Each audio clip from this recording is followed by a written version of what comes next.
Word. All right, there we go. Oh my God, look at you. How's it going? Dude, how's it going, man? How are you? Life is it's been wild and crazy, but it's about to get different wild and crazy. I heard, dude. I heard you're about to have a baby. Look at you. I know, I'm growing Wow. up. Wow. From diapers to changing diapers, dude. That's Yeah. crazy. How's that? How are you feeling? I'm good. I'm just it's like this final waiting game just kind of sucks. It's Mm. like, can we just get this? Can we fast forward 2 weeks and just be home and like, have our bearings? Like I know you never really get your bearings and you're tired and all that stuff, but it's the whole like hospital thing and Oh, dude, it's birth crazy. thing that I'm like, Yeah. can I just get past that already? Yeah, I'll be real with you, dude. I'm assuming this is your first one that you know Yeah. about. Okay. Yeah. Yeah. Yeah. I'll be real with you, dude. And like this probably is gonna start like a little bit heavier. When my daughter was born, it was definitely like the happiest moment of my life. Yeah. I would like to think of myself as a dude that doesn't really cry, and I just had uncontrollable tears Yeah. when Okay. yeah, dude, it was because you're like holy shit, because like I'm pretty fucked up, and I'm like I'm now responsible for another human being, and I was like Right. holding this like little baby and stuff. So like I completely understand where you're coming from, dude. Like so it Ross Pomerantz. Did I say that right? Is that Yeah. Yeah. okay? Yeah. Cool. So you got a lot going on right now. So baby's on the way, and I think you said your wife is expected like literally this week, right? Yeah. Yeah. Yeah. Wednesday. Wednesday Wow. is the expected. But yeah, we'll see. Woo, I mean, we got the doctor's appointment tomorrow morning, kind of woo. final and see. Yeah. I know this could be just, it's not just another week, Yeah, this even though is my schedule looks way more clear than it normally does, but it's yeah, it's about to be very full with yeah, for unanticipated sure. things. So okay, so let's go back in time for a second. So before the baby, uh, you used to do baseball pitching, Yeah. and then you found your way to Oracle. Like how I guess like what did that like walk me back in time, like how did that transition happen, like apartment sales to like pitching Yeah. baseball to like Yeah. you wind up in Oracle. How does that look like? Yeah, I mean, I thought in college I was going to be a Major League Baseball player. And I Uh, had, my coach was telling me that, there were some scouts that were there and interested in me. And long story short, I got hurt my senior year. I was, never going to be a high draft pick of any sort. I just wanted to get drafted at all and play professionally. And I got hurt. I tore my lat my mm, senior year. So all that draft talk went away pretty much instantly. And so I did what every, sort of post grad person, especially athletes who have no skills, do. I was like, what can I do? And it turned out sales was sort of that thing. And I started working in Oakland selling luxury apartments. And it was a brand new building. And this was mm. like right during Occupy, like the Occupy movement. Okay. And so Occupy Oakland was a block and a half from me while I'm like in this apartment building trying to sell and lease up this like building. And people are like, is it safe here? And I'm like, I'm not legally allowed to guarantee your safety, but we have a gate and locks on the door. But while I was there, it turned out there was a independent minor league team that was coming to the Bay Area. They were expanding this league. And I was like, I want to try out for this team. And my college coach basically reached out to the organization and was like, "Hey, I've got this guy. Can you give him a spring training invite?" And which they did. But for about 5 months leading up to that, I was working. My off days were Tuesday, Wednesday, because when you're in Mhm. apartment sales, like you work the weekend. That's when a lot of people are touring and looking at apartments and so forth. And like that's when you're working. So at night in the parking garage, I would take a bucket of baseballs and a net and just throw into this net because I was a Mhm. pitcher. And it was, Yeah. super low ceilings. I'm like two stories underground, just smells like gasoline. And I would just train every night. I would just throw and throw and throw and throw. And I got that invite to spring training and pitched really well. and I didn't give up a hit, didn't give up a walk. I had 3 clean innings, and they weren't really expecting that. So they're like, "Oh, you're good enough, but we don't have any room on our team." So they traded me to another Oh, team, like right before the season started, and I went to go play for a team out of Sonoma called the Grapes, Sonoma Grapes, and I was a starting pitcher there. So that's how I ended up back in baseball because I just felt like I had more in the tank, and I still play baseball now. Although I don't have anything in the tank. I had a game yesterday. I did not play well. yeah. Um, did that for a couple years. Was like, okay, I'm not going to the major leagues, but I got this out of my system. I proved I can play professionally, and like every other washed up athlete ended up at Oracle, and then the rest is kind of history. That's where I started corporate bro, and yeah, that's how that transition went. That's funny how that works. It's like I know like now like looking back on it, you're able to just basically like just summarize, I went from almost professional baseball to working at Oracle and then corporate bro. How do you think like do you ever think about life like on like a different trajectory if you didn't get that injury and you were able to continue playing baseball? Like, how do you think things would have like Yeah. winded up? Well, I mean, the thing is, I wasn't really, I didn't really get injured. I could have kept playing. I just, Mm, it was minor league baseball, profession. It's still professional baseball, but you get paid the top guys. Like I was making $1,000 a month. okay. That's what I was making. Uh, And baseball players only get paid in season. So the season's like 3, 4 months. You're making no money. You're like with homestay families. You're crammed with a bunch of like dudes in these shitty hotel rooms, and oh yeah, you're that's in buses. And so actually what sort of happened was I was like, I'm clearly not going to make the big leagues where you make mm, millions of dollars. I think it's time for me to sort of figure out what's next. Because a lot of my friends, I had a 4 year degree. A lot of my friends were getting promoted in whatever their jobs had, they had done. They were, 2 years in, and I was like, shit, I feel like I'm falling behind. And I got the professional itch out. yeah. And so, I wonder what my life would have been like if I was 6'4" and through 95. I'd probably still be playing, but or maybe not. Who knows? I wouldn't change it, but I do wonder if I could have gone down the baseball route. I have a bunch of friends who made the major leagues, and I'm like, congrats, you're living my dream. They're Yeah. like, you have more followers than me on Instagram, and I'm like, but you make tens of millions of dollars, and I'd trade that in a second. But yeah, I sometimes wonder, but I don't It regret it. I wouldn't change it it. it feels like it's a lateral move. I know a lot of I have a few buddies back from high school, like so kind of the same thing. They played baseball and but they instead of working for Oracle, they went and like sold at car lots. Yeah, So it yeah, feels like that's the trend. We either sell like cars, insurance, yep, or we go right into textiles. And yeah, so I guess now, so you worked at Oracle, and I know you probably like had this conversation quite a few times, I'm sure. But of like, course.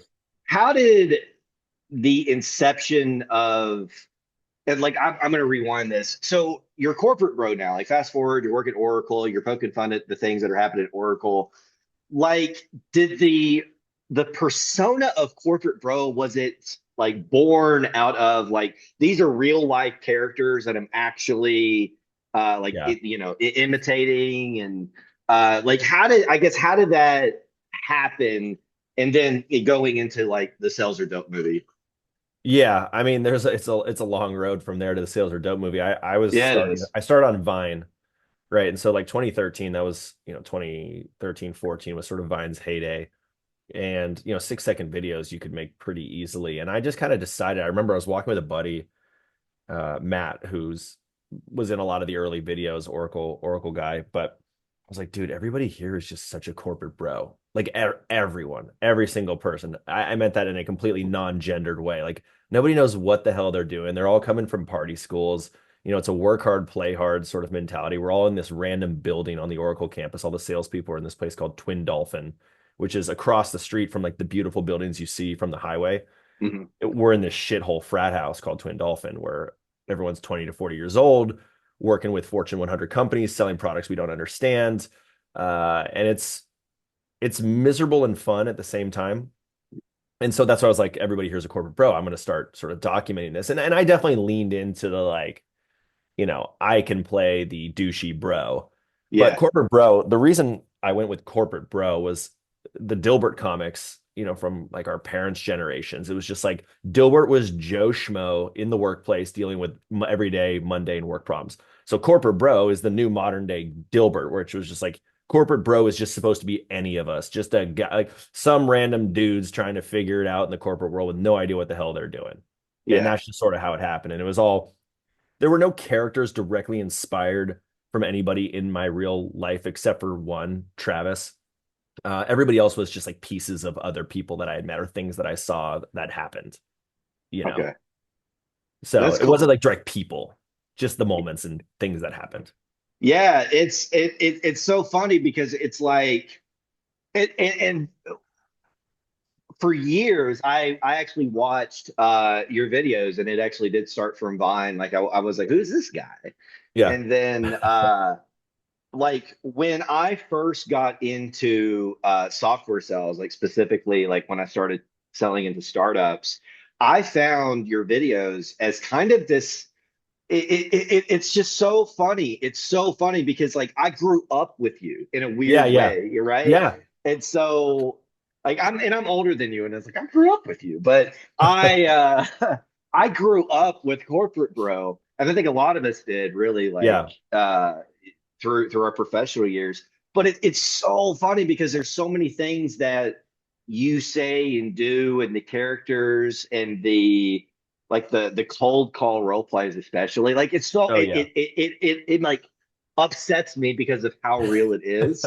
And I was like, man, and watching you go from these like don't subscribe, don't watch me, like that kind of like CTA to Yeah. now you have a fucking movie, dude. And like, I just want to Yeah. say, I am so fucking thrilled for you, dude. Like, I'm so excited because it's like you really you took something that a lot of people get trapped in, which is sales, right? Like we're Yeah. all trapped in this fucking bubble of being an IC, and you made a really great pivot, and now you are making an amazing movie, which I watched yesterday. It was like last night.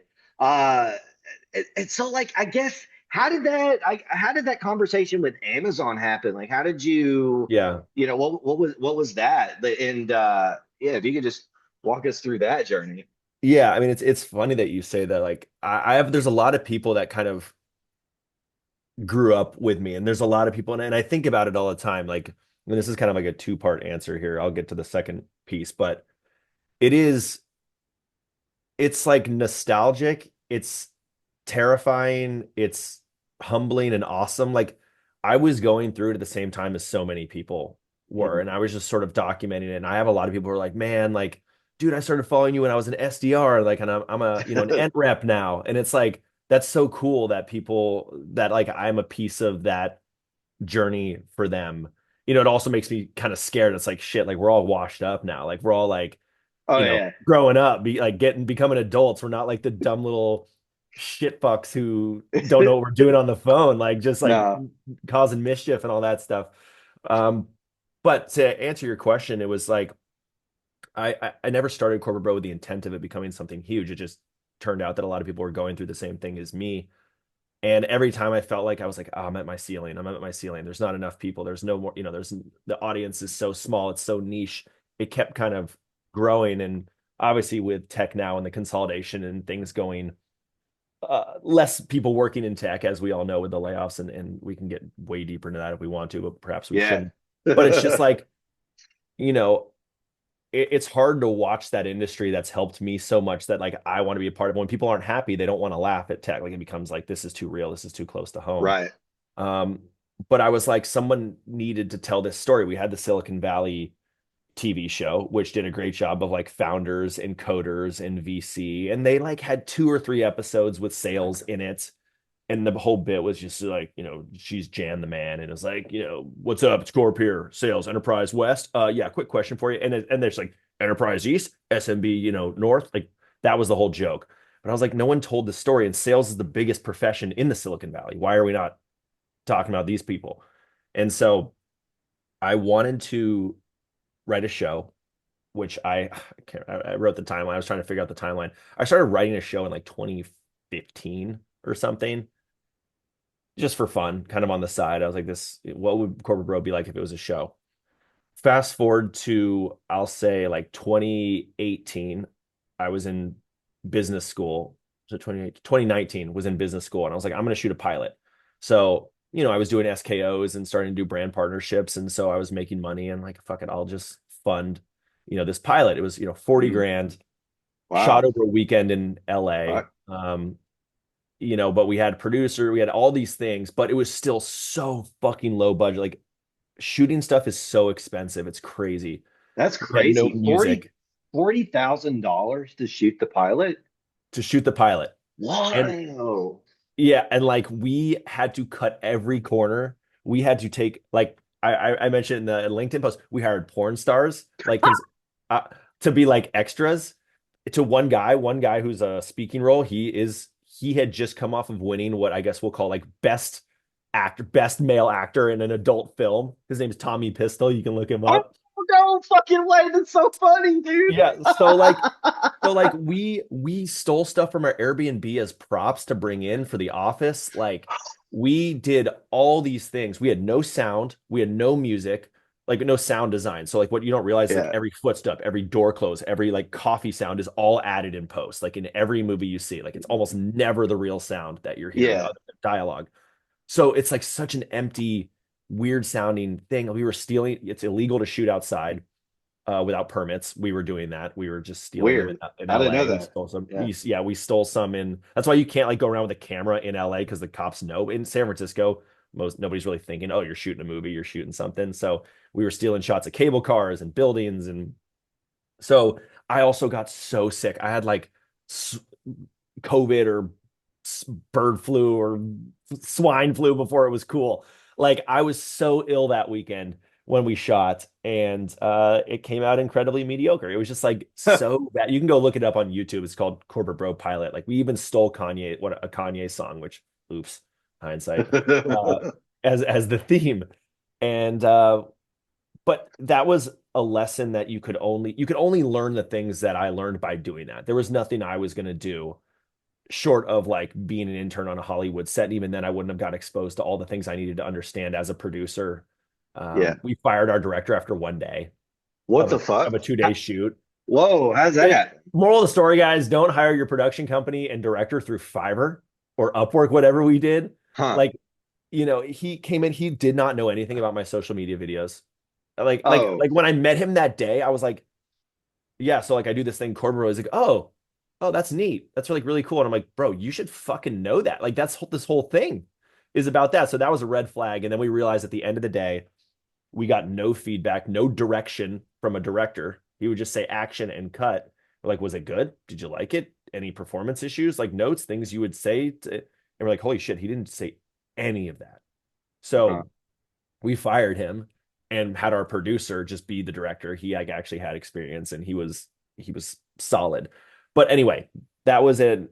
That was then released in COVID, like on a YouTube premiere. I think it was like 3,000 people watched it on YouTube with me at the same time. Everybody was at home and, you know, that was a fun kind of launch. But even watching, it's like, your taste is so much better than your execution. I was like, this is fucking average Yeah. at best. But it allowed me to be then like, okay, I'm going to go write a new version of this. What would it look like if we did this better next Mm. time? Let's write some episodes for TV.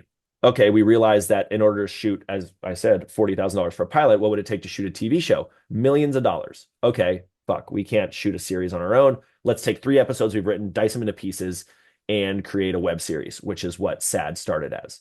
And so through Scratchpad, Bravado, and myself, we raised about $500,000, shot it over 18 days, LA, San Francisco, did actual casting, had a real composer, had a real sound design, real director, real director of photography. Like it looks really clean. Yes. And you would never know it costs like, people will be like, this Silicon Valley's better, or like, pick Workaholics is better. And I'm like, yeah, no shit. Like every one of their episodes is 10x the cost of what us amateurs put together. So like just the Right. fact that we're in the same sentence and you're saying we're worse than them means you're comparing us to them. And I'm like, dude, yes, thank you. I'll take it. If we had the resources to do that, we probably could have done something pretty similar, but like we just Yeah. we just Yeah. don't. Get fucked. Get Yeah, fucked, hater. Well, get who fucked. are We did you? it. Who We are fucking did you? it. Yeah. You didn't spend $40,000 on a pilot and hire a Yeah. Show porn me your star. movie. Show Yeah, me your movie. yeah. Off topic, the porn star. Let's not talk about that. But Oh my God. that's I'll tell you a quick one-off. My wife who was on set and there were two actresses who were like just background actresses. Like we just need them to be like, oh, there's people in the office. So like work on a computer in the background while this conversation is going on over here. And she's like, I just heard the most casual conversation about fisting that I have ever heard. And I was like, well, welcome to Hollywood, well, babe.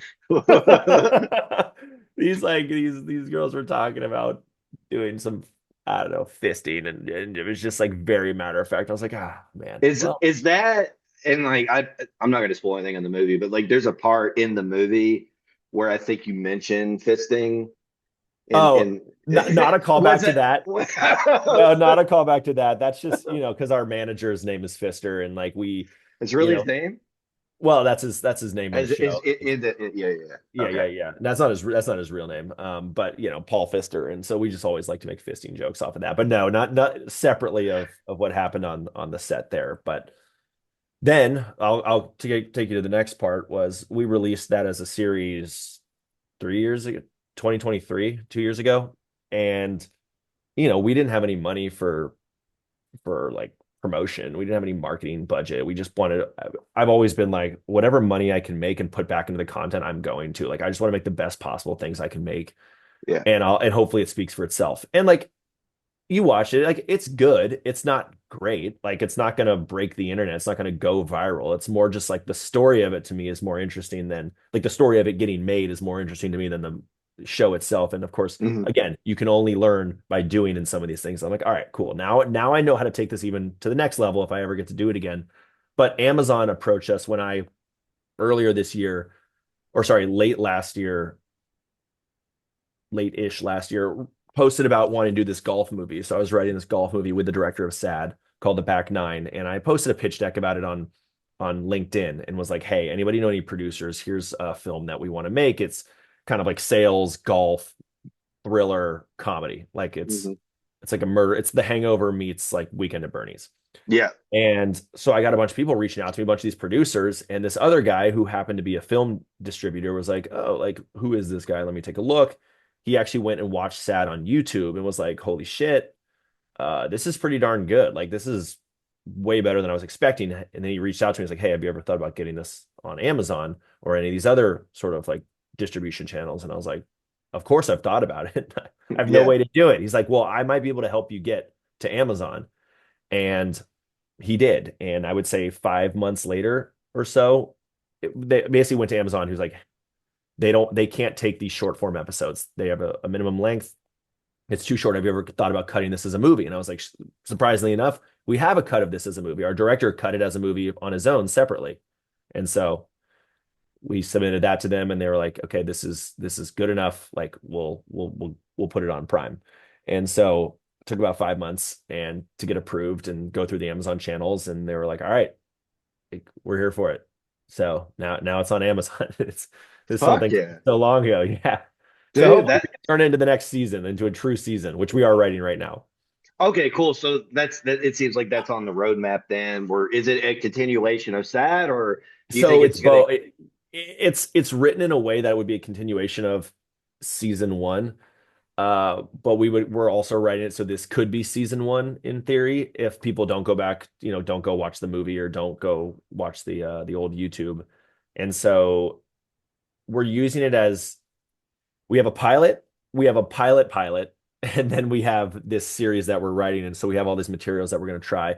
If a Hulu or a Netflix or an Amazon picked it up as a series, they would probably do a lot of rewriting or want it to be rewritten in a lot of ways. sure, sure. But being that I'm not Brad Pitt or, Adam Yeah, Devine or whoever, like yeah.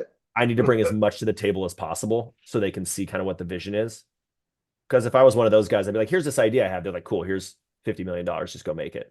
I have to Right. like show all the proof points. I have to show all the comments. And so I'm effectively building a huge pitch deck. And once again, trying to sell this series as a TV show, kind of like a Brooklyn Nine-Nine meets Silicon Valley style TV Honestly, show. honestly though, I feel like Amazon is actually probably the like strategically the better fit because Yeah, once it's on Netflix, I'm not sure that you like I'm sure there's a bunch of legalese that goes on in the back end that would prevent you from having one as much like creative like influence over your own like 100%. creation. And then Right. two, like Netflix also has a thing where they'll cancel shows. So Totally. maybe so I don't know, man. It's interesting. So that's really I really didn't know like all of the things that went into the movie. I had no fucking idea. I guess what's the inspire? Because I was watching the movie yesterday, and a big part of it reminded me. I don't know if you watched the movie Grandma's Boy, Of course. but yeah. So Yeah. there were elements of the movie where I was just like, he totally took that from there. But like the voiceovers, like going back to like the sound design, Yeah. I was watching the stages and Suckle in the background, Yeah. Yeah. like Yeah. I literally felt like I was walking into like a startup office. Like anyone that's never worked in SaaS, like shot for shot, that is how the movie is like in real life. Because you're Yeah. walking in, you'll see the name of your company. There's some kind of like weird fucking controversy that's going on. You've got Yeah. this manager who is like overly enthusiastic, living in the glory days with a shitty trophy on his desk. Yep. Yep. And like I feel like you painted those characters really well, but I guess for the inspiration of the design, I know you mentioned with Corporate Bro like Dilbert Comics and stuff, but like Yeah. was there any like specific like influence from like a director or movie style that you're just like, I like that, I'm going to use it? Yeah. From so we had a set designer, and she was, I mean, she has worked on like Marvel films. Wow. And so she knows what she's doing when she's trying to create a world. And I remember walking into the office and scouting the location, it was just blank walls. And I was like, okay, like this could totally work. And then coming back 2 months later, day one and seeing all the stuff they had hung up, all the custom decals they made, all the banners, all the like random shit to make it look like kind of a worn, legit office. And I was shocked. Always thought suckle was a hilarious word, just a funny word. It And I is. always think about just how these Silicon Valley startups name themselves just some stupid ass word, and we're all supposed to just take it seriously. Yeah. We just assume we're just like, yeah, that's the company name. No one like sits there and is like, that is a fucking dumbass name. Like that's a Yeah. stupid name. And I want it to be a stupid name that nobody ever addresses. So in the second season I'm writing right now, their competitor's name is Beej, Beej. And they're BJI, and that's like their number one competitor. So there's a whole bunch of competition against Beej.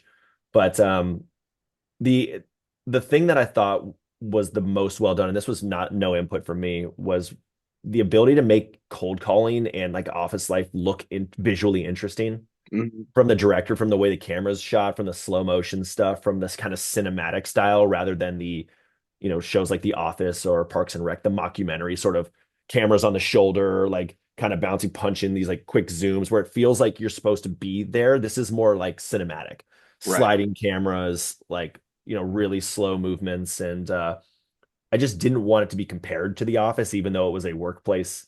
That was like one of the things I wanted to not do based off the Sure. pilot. The pilot was shot with two cameras on shoulders, kind of bouncing back and forth. The one thing that's difficult about one camera is improv.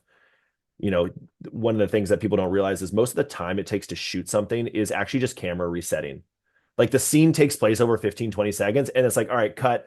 Now let's do that scene again, but the camera's only going to focus on this character. Mhm. So you do a wide, which encompasses as many people as you can get in the shot. Then you do the scene every single time, multiple times, with just the camera focused on one character. So if you happen to have an improv moment, you're not going to get other people in that shot, which makes it hard. That's why in most comedies they shoot with two cameras, focus on the two characters that are talking, so that if they do riff, but you don't get a Right. cinematic look. And so that was a lot of the time was spent just moving this huge heavy ass camera around, setting up tracks, getting it to the place it needs to be for the next shot so we can get a single person's coverage. Yeah. It So was I was watching it, man, and like I said, it was super good. And there's moments like there was a moment in the movie where an inbound lead is stolen from you. yeah. And I remember uh And we laugh, but it's like that motherfucker. Because Uh, that's I think that's every account executive like on the planet. Anyone that's ever been in sales, like you have that one piece of shit coworker that you just really want to hate him. And yep. you captured it perfectly. The guy's on a fucking medicine ball, Yeah, bouncing yeah. back and That's forth, Travis. That's Travis. super vegan, Yep. and it's so funny because like we've all dealt with that, and you handled it exactly the way I would have, where I'm just like cussing up a storm. I want to cry behind a dumpster, Yep. and and like it's so funny because I, I saw the gong, right? Yep. So the at the very beginning of the movie, there's the fucking gong, and quick story. So my I remember the first time that like I experienced working in like a really shitty sales environment, and it was working for this company called Solera. I don't know if you've heard of them. They're I have not. fun. Well, they're funded by a private equity firm called Vista Equity. You heard of That them? I'm very familiar Yeah, with them. yeah. So vulture capitalists, right? And I don't know if this will get you in trouble. We can edit this out. Yeah, we'll be But fine. okay. Okay, cool. So I remember like my first introduction into like software land, and it was from Vista Equity. And kind of like the bullshit that goes on like behind the scenes. And I'm getting to the gong Yeah. and kind of setting the scene.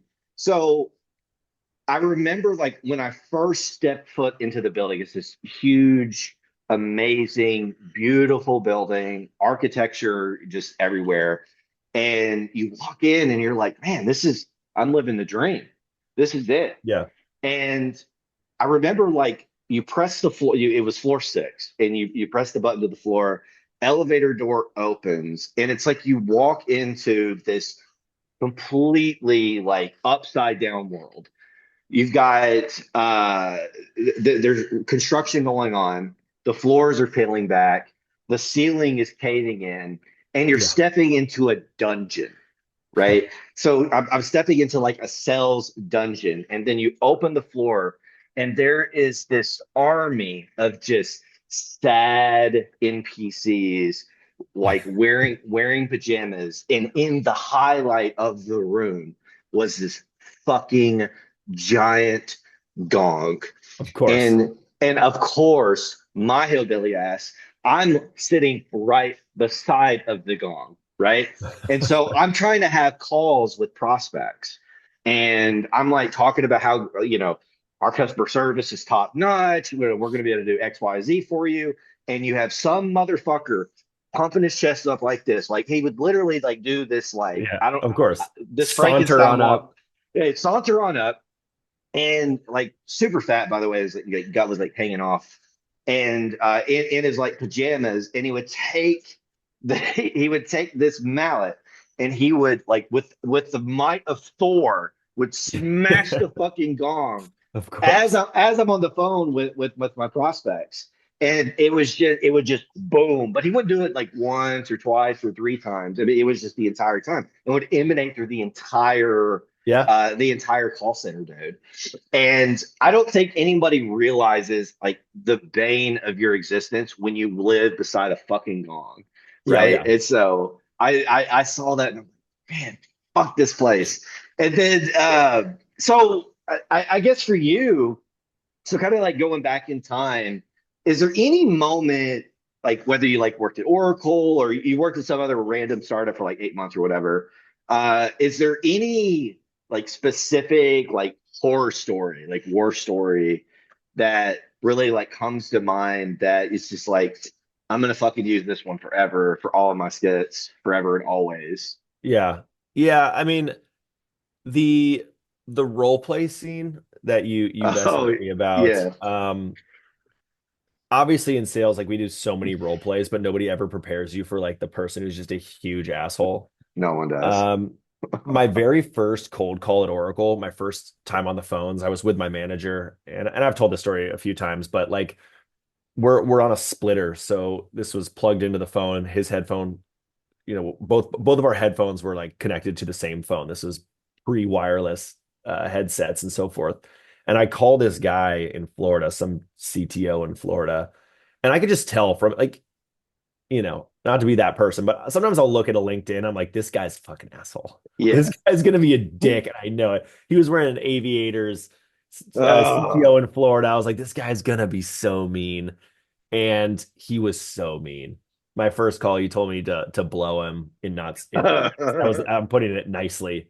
Um, and how Oracle is the worst thing in the world, blah blah blah blah. My manager, whatever, we get off that call. It was probably 30 seconds long of him berating me and telling me to blow him. He's like, well, they don't all go like that, and it can only get better from here. And I was like, I fucking hope so, because that was awful. That was like my, everybody in baseball, you give up your first home run. That's your welcome to baseball, welcome to the pros moment. That was Yeah. my welcome to sales moment. It was just like this guy cussing me out, telling me to blow him. And all I Uh, could do was kind of laugh. Like it was so absurd. It was like not real. I was like, this is the real world. Like this happens. This actually happens. And oh yeah. And that's, led to the cold call reenactments and so forth. But I always joked with people. I was like, if we do these role plays, you got to go in on someone and just tear and then just show them there's nothing you can do. Sometimes there's nothing you can do. And so that's what inspired the role play scene. Uh, and that was just a fun scene to write. oh, it's hilarious. It completely caught me off guard. Yeah. It completely caught me off guard. I'm just like, because you got the manager who is this like Yeah. super positive like guy, and then he just transforms. Yep. He just transforms in the movie, and Yeah. it's just so good because the fucking SDR, it's like doe-eyed, she's Yeah. excited to be there, and then the reality of the world just Yep. collapses when she's like, "Oh fuck, all the other SDRs got fired. What happened?" Yeah. And Yeah. then she does a role play with the manager, and he's like, "Listen, motherfucker," and Yeah. I mean, so like Mickey, she's our SDR. Like she is in truth the vessel. Like if we could make this a show and last a long time, she was gonna be and or is going to be the vessel of which we tell like the sales story. yeah, Like she is the character where if everybody were to go back and in my hypothetical world where there's 3 or 4 seasons, and you're like, oh, she has the most growth as like she is the truest tech sales story. Like she came from the Midwest, glory of tech, didn't really know what she was doing, found herself in business development as an SDR, was like, I'm gonna make so much money, this is gonna be great. Turns out it's friggin' terrible. She goes from this doughy-eyed, Bambi face, and we're going to have her over time become kind of a salty, jaded sales rep. yeah, So like we want to show kind of the growth of what a typical sales rep's trajectory looks like. We've got her in this next season going through the promotion thing to AE, but she's obviously not going to get it, which she's going to be devastated about because you have to sit in the seat for 1 year, that yeah, type of thing. Like all the promises, how she's a team lead and she's not getting paid more, so she's managing SDRs, and then she's going to, not get the promotion. We'll eventually have her get promoted to an AE, but it's going to kind of be like, yeah, the real world hurts sometimes, but we want to show her be the growth, like be the badass kind of over time. it's kind of like if you've seen the show Mad Men Yeah, of with like course. Don Draper and you got Peggy, his assistant, and how she Exactly. like climbs the corporate ladder. Yep. I think that would really be something cool. Yeah. Have her like grow into that position and like having SDRs live vicariously through this character. Yeah. I think could be something really cool, and just the experience of just like the mundane piece of like just cold calling. And this is the thing, like Right. SDR, like if you're not in sales, the thing that everybody like doesn't talk about is the fucking boring parts of the grind. Like Yep. nobody talks about the amount of like calls that you're gonna make and you get nothing, or you deal with gatekeepers, or Yep. just the insurmountable amount of rejections, or when you bought your first fucking call, Yep. right? Like Yep. it's all of those emotions are very real, very raw.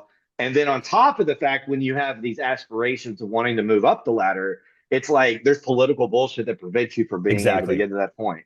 And Exactly. so I'm looking forward to that, dude. I think I like just seeing that and how well, like, for your first fucking movie too, by the way, just exceptional quality, like all the way around. Thank you. Yeah, I mean, because you could tell you put a lot of care. Like, there's a lot of thought that went into just the voiceover, the Yep. quality. Like, I think it's actually taken back by the actual the production quality was just very high caliber, Yeah. given that it's your first movie, We or punched for way above series. our weight class for sure in the Yeah, production dude. elements. Yeah. You should 100% feel proud of that shit. I mean, holy fuck, dude.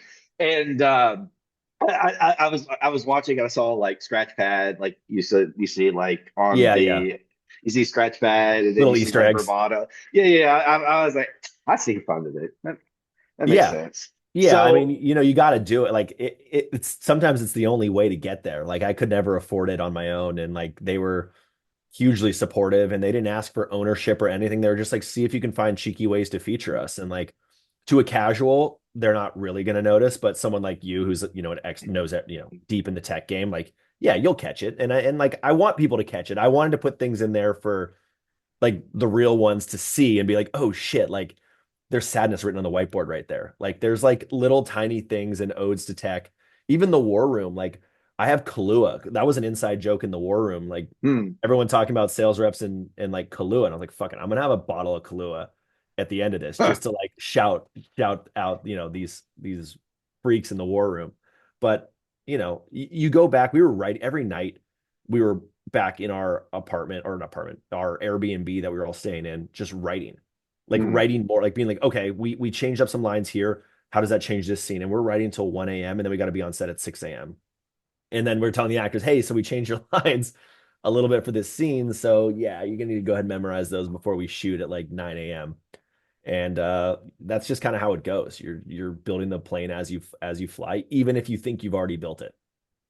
That's fucking awesome, dude. So so I think your dad is a journalist, Yeah. and I forget what your mom does, but like how, are they pretty supportive of you taking this direction? Like, I'm sure when they heard about it, like there was obviously some expectation of theirs that was either inflated, or they're like, I thought you were doing self stuff. Like, what happened there? Like, Yeah. what does that dynamic look like with the family? It's been a at first my parents are like, what are you doing? Like you're gonna hurt your professional prospects if like you talk like this and you're swearing on camera and you're like making, shit jokes, like poo poo pee pee jokes and I'm like, but that's who I am, mom. um no, I mean they were never against it. They were always just like, be careful, like be Yeah. smart, be careful. Don't hurt yourself because you did something stupid. Like, don't let your ego of like you think you know best like get in the way of like making a smart choice. Which I'm sure there's times where I've made content that I believe in and it's like offensive to some people, and I'm like, fuck, like god damn it, like all right, yeah, I probably shouldn't have done that. But I think I'm at the point now where obviously they know it's a career that supports my life and do pretty well at it, monetarily speaking, and like it is my full-time thing. So now they get it. And I think they really, really started to get it when I was with them and I finally got recognized in the streets around them. People were like, oh my Mhm. God, corporate bro. And I was like, you see, mom, it is real. They were like, oh my God, like, do you know that person? I was like, no, that's the point. I don't know these people, but they know the work that I do. And they're like, oh, okay. So now they get it. Like, they see me go speak and so forth. I think they're super, my mom is a savage and Yeah, at heart. If she just like didn't want it to affect my career prospects. And my dad being a journalist, I think that's where the writing part comes from me. He's a sure. sports journalist and an author. So I think that's more or less they're both proud, but they're always just like, what's next? They don't understand the world. Like they're not social media people, Sure. No, as most parents aren't. I think to be fair though, the world's in a lot of ways, and like I do it too. I think it's a lot more laid back than it was like 10 years Oh, ago. 100%. You can drop the fuck bomb. We're allowed to be a little bit more vulnerable Right. on camera, and I feel like our social presence now doesn't need to be this neutered version of who we want to be and who we want Right. the world to see.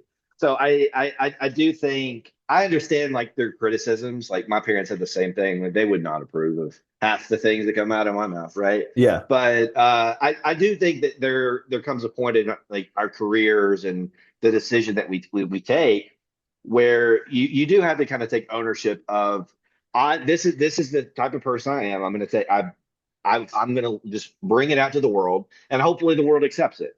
And Yep. in your case, it worked out really well.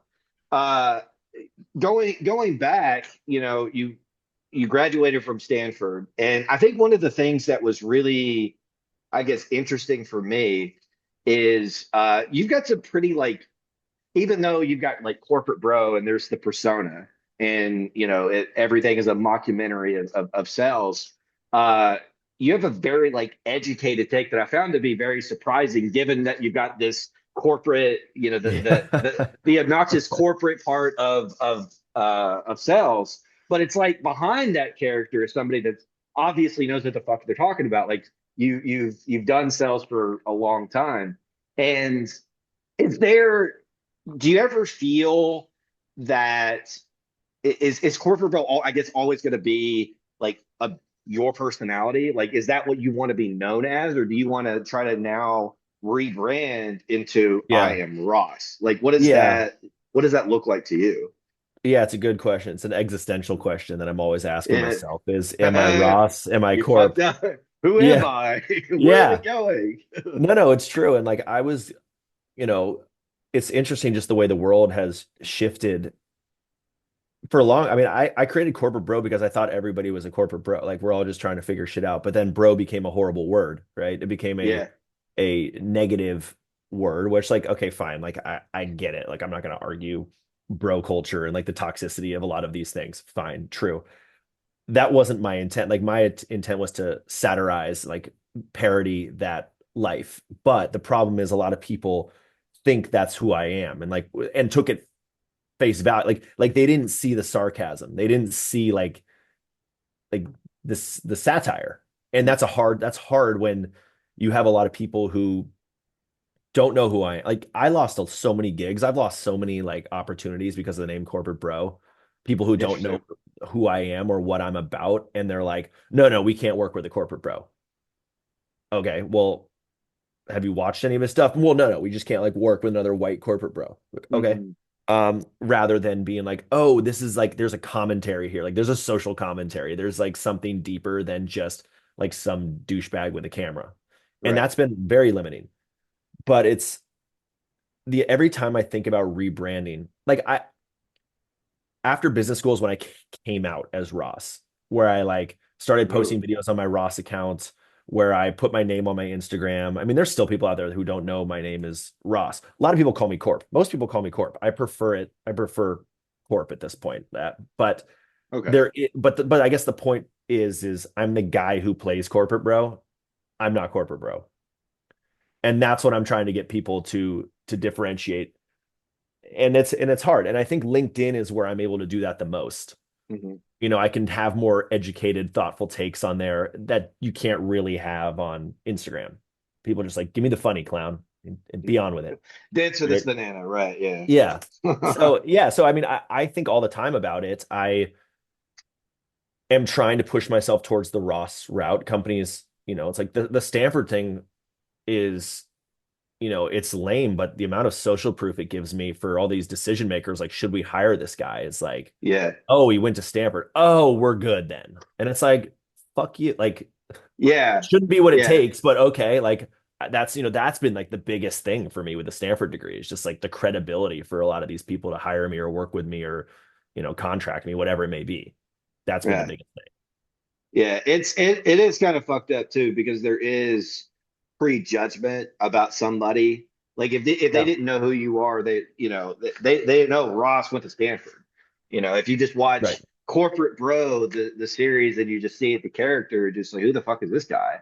Like Totally. nobody takes that person seriously. But then behind that person, behind the persona, is somebody that gives a fuck, right? It's somebody Right. that really you obviously like you've done sales, you've done the startup world, and so it's I think it humanizes you in that sense where I'm like, he's not just a fucking character. Like this is a real, Yeah. a real person.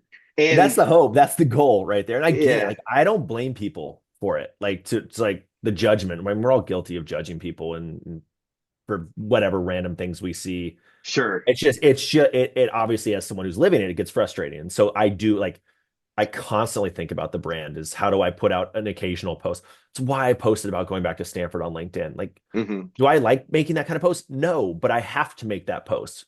I have to remind people because the new people that come in are like, they need to know that there is a guy behind it. So I Yeah. constantly try to layer those things in strategically.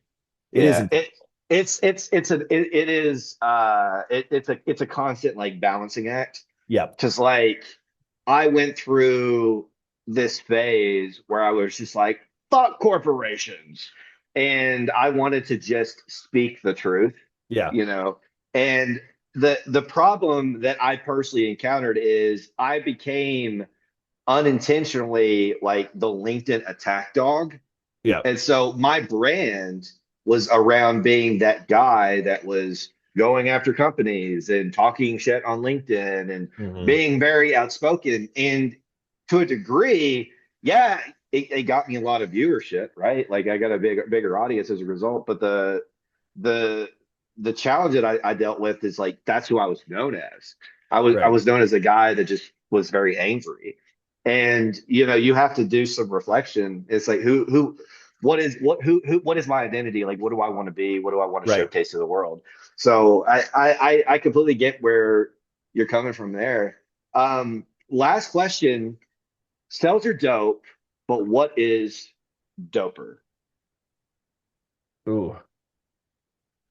Ooh. I don't know. What is doper? I mean, I don't know if there is anything that's doper than sales. I like sales is everything. Sales is the tool to get you whatever you want, to get you the places that you want to be, whether you want to close a deal with a Fortune 100 company or you want to get a show on Amazon. Like it's where you want to go to dinner, where, it's to get the thing, all the things you want in life. If you're good Mhm. at selling, you can get it. And again, it just doesn't have to be a transaction for a service or a product. It can be anything else. It can be an idea, so I don't think there is anything doper, and that's sort of one of the core pillars of my life and who I am and what I'll stand on is I just think sales is the most important skill there is. So I Yeah, don't think there is anything doper.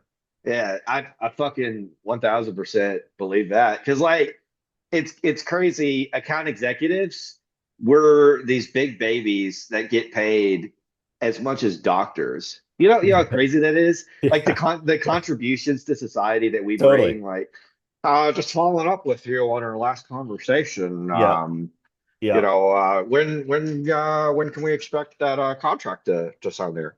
yeah. Uh, No, not saving uh, anybody's life. Yeah, no. I mean, what do I do, right? Like I play, I'm a glorified project manager. I have a fucking SE who does all my demos for me. Like, let's be serious for a second. I'm not Yeah, that valuable. So, but right. at the same time, to your point, uh, I don't, and maybe it's because I'm just like woefully untalented in every fucking thing that I do in the arena that it's my life.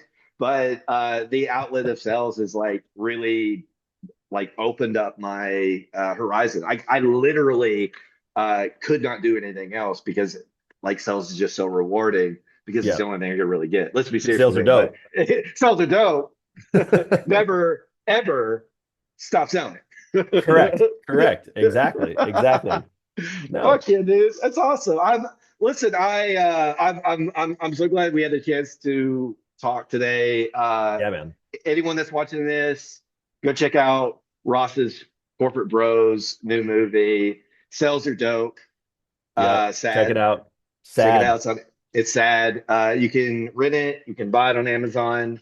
Um, you should definitely buy it because I think you probably get more money Yeah, if they do.